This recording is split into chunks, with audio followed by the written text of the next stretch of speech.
Hello and welcome to Cinematography. I'm Don Perignon, saving you from getting ripped off. Well, I'm back from my 2-week vacation. It might not seem like it, but sitting around watching a bunch of shitty movies really takes its toll on a person. So I needed a break. Now I bet you're wondering what is someone who basically sits around watching TV all day does on his vacation. Well, I participated in a game show. And 450. Can I get an end pat? No end. Brandy. Caught up on my reading. Weeks of the night. I don't think you should be reading that.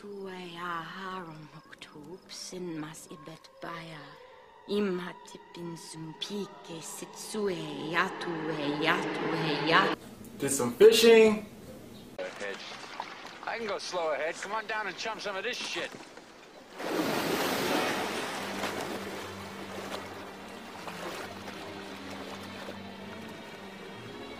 I can't catch a fucking break.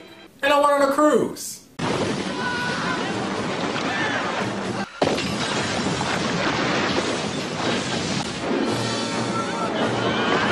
Stuck on trying to magic my ass. And in case you haven't figured it out yet, this is all a segue into today's movie, Piranha. Not to be confused with Roger Corman's 1979 cult classic, this 1972 movie of the same name is about a brother and sister who go to Venezuela to take pictures. Since the movie is called Piranha, I assume that's what they're taking pictures of. I'm so glad my vacation's over, because I get to go back to watching shit like this every single week.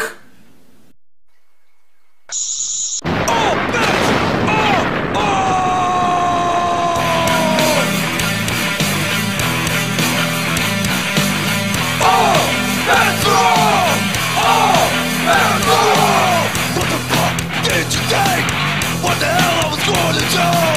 Every time I stand in front of you. So you don't have disrespect. How far can you take that bullshit? Now it's time to get this shit on. Oh, that's wrong. Oh, that's wrong. Oh, that's wrong. Oh, that's wrong.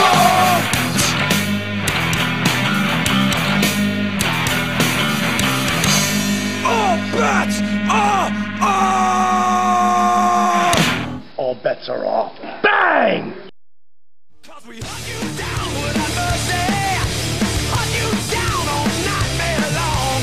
Feel us breathe upon your face. Feel us shift every move we trade. Our movie begins with a close-up of the inside of a piranha's mouth. Thanks for that. Always wondered what inner space would be like if it was about a fish. For all you young folks out there, Inner Space was a movie in which Dennis Quaid enters Martin Short's body. Now that I said that out loud, it sounds less like a theatrical movie and more like a gay porn. After getting a tour of Swamp Thing's last known residence, we then see a bunch of monkeys being tossed in cages. Okay, so we watching Planet of the Apes reboot here or what?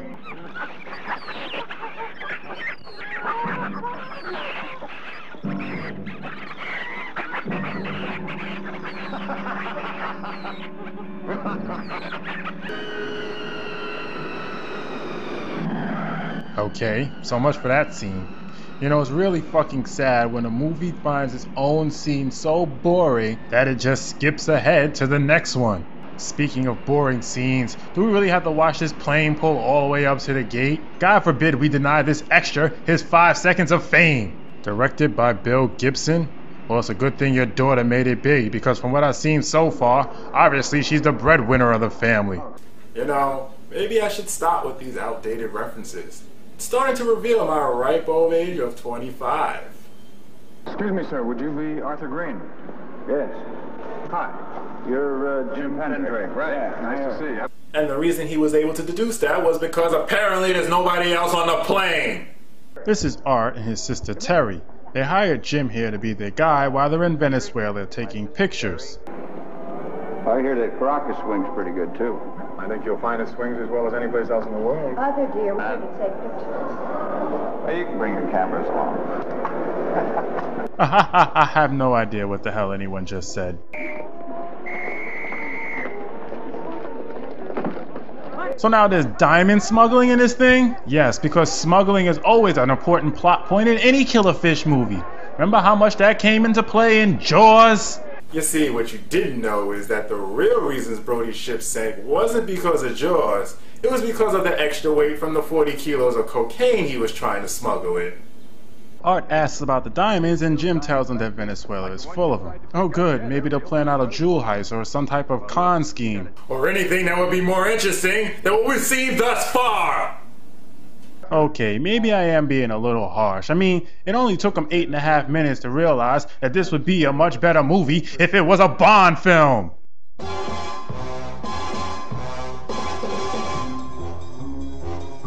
Apparently, Art realized the same thing, because rather than doing anything important to the plot, he goes out and chases some tail. Chasing tail could get you killed, you know. We get a scene where Jim doesn't want to take a gun, but Terry doesn't want him to take a gun. Jim insists. Terry gets all upset. Yes, well, this is all tremendously boring. The next day, they head out to wherever it is Terry's supposed to be taking their pictures at.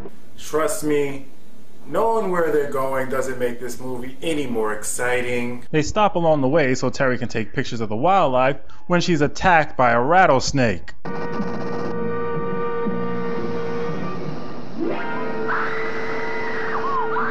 Just walk away! Shut up, Harry! Why is he standing in front of her? Again! Just walk away!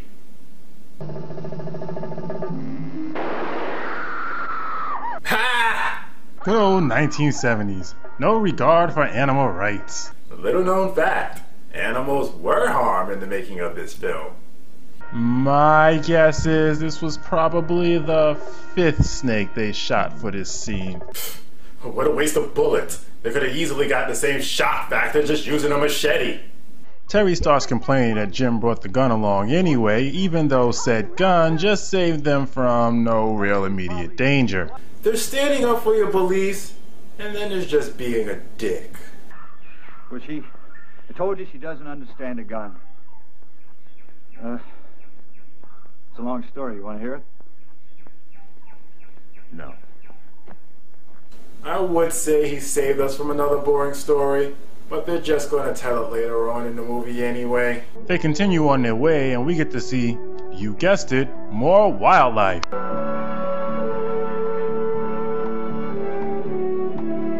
You know, if I wanted to watch a documentary on the Venezuelan wildlife, I could have just watched Nature on PBS. Groundbreaking, award-winning, timeless, a national treasure. After wasting 5 minutes of the audience time, they finally get to their destination. Oh, nice sign by the way. It looks like it was put together by the director's 8-year-old using a ball of yarn and some Elmer's glue. While at the makeshift bar the production crew has set up, they run into a hunter named Caribbean who has not only taken a shine to Terry, but always has this strange look on his face. It's like no matter what he's doing, his face is always glazed over to some fond memory of his past. Every time I look at his face, I just keep thinking, what the hell could he be remembering that was so goddamn great? It's not really creepy as much as it is just odd. Animal, don't you care about the motherless offspring that won't be able to survive?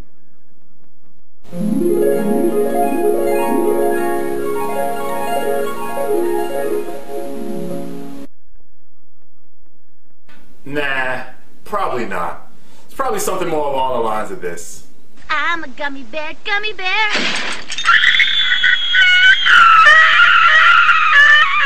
Fucking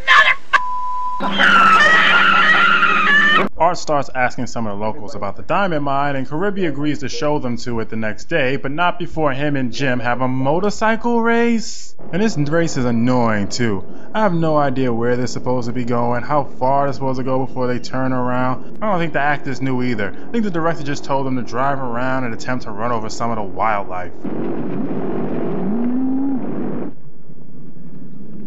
While they're having their motorcycle race, one of the locals tries to tell Art something about Caribbean. He's a good guy. Es muy peligroso. Con Caribe. Caribe. Es muy peligroso. Okay, he's gross. I don't know what his hygiene has to do with anything. Uh-oh, looks like the locals rounded up a posse. There's gonna be a hanging tonight.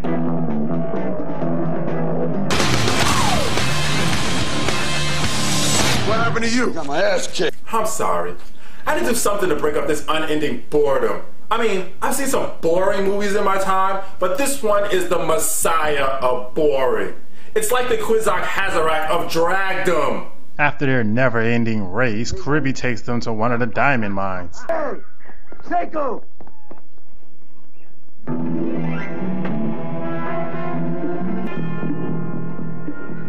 Whoops, maybe next time you should wait until your actor has his makeup on correctly before you start shooting. So after seeing how diamonds are mined, we go back to watching more animals, of course. God forbid we do anything else in this fucking movie, and yet we still haven't seen one fucking piranha! Terry's out shooting pictures, while Caribby is just out shooting. What's that you say? Haven't had enough of seeing poor defenseless animals getting killed? Well, here you go.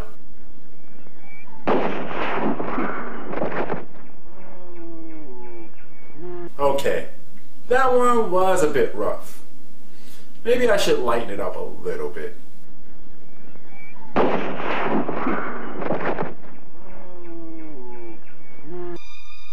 Mother!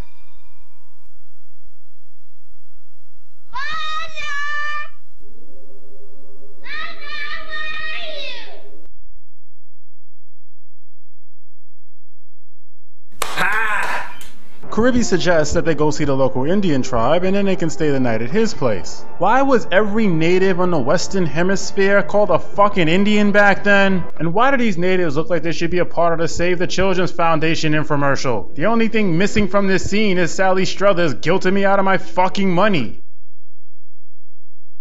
Every year, 10 million third world children don't live to see their third birthday. Those who do live beyond that ripe old age here will grow up in dung heaps like this. Happy birthday. I've been asked if I've ever gotten used to this misery. How does a human being with a heart get used to this?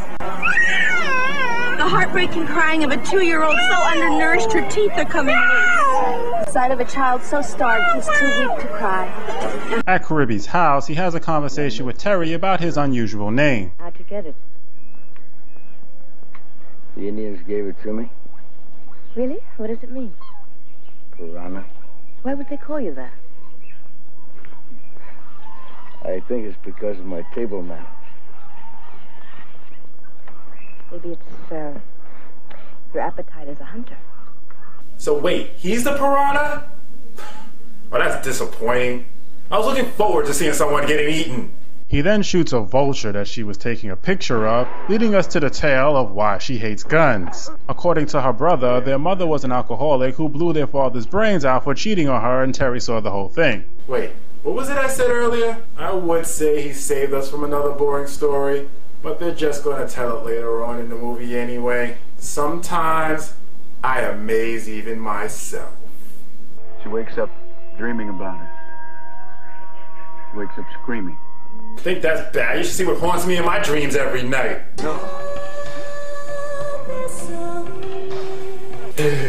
The next day, Caribby goes out on a hunt, and Art and Jim go out looking for diamonds, leaving Terry at Caribby's house alone. Once he thinks the coast is clear, Caribby returns back to his house and rapes Terry. Art finally asks Jim what that word was the native was saying to him about Caribby, and it turns out it means danger. This new information makes Art uneasy, and he decides he wants to head back to Caribby's house, only to find out that his sister's already been raped. Why didn't he ask this question earlier? Not only would he have saved his sister from being raped, but he would have saved the audience from wasting another 20 minutes of their life. Art runs off looking for Caribby, leaving Jim with Terry, which leads to his death.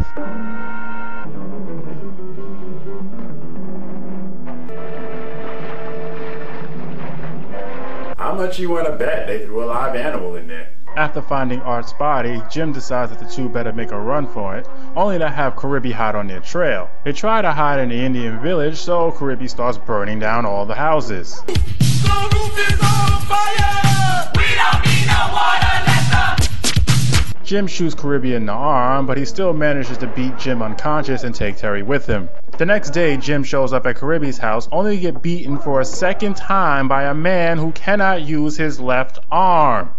Our hero, ladies and gentlemen.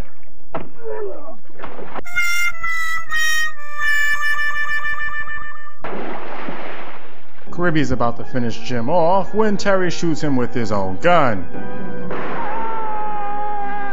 This movie was boring. It's hard to believe that a movie that has so much going on in it is so incredibly boring. Maybe it's because all the things going on in it has nothing to do with the fucking plot. Between the diamonds, the motorcycle racing, and the fucking wildlife, this was more like a vacational ad for Venezuela than it was an actual fucking movie. I even left out an entire subplot where Art romances a woman, sleeps with her, and then leaves her behind to go off with Terry and Jim, and you didn't even know the difference. If I didn't know any better, I'd swear this was some half-baked CIA agent's idea to sneak some American diplomats out of Venezuela under the cover of being part of an American film crew. But that would just be silly. I'm Don Perignon, saving you from getting ripped off.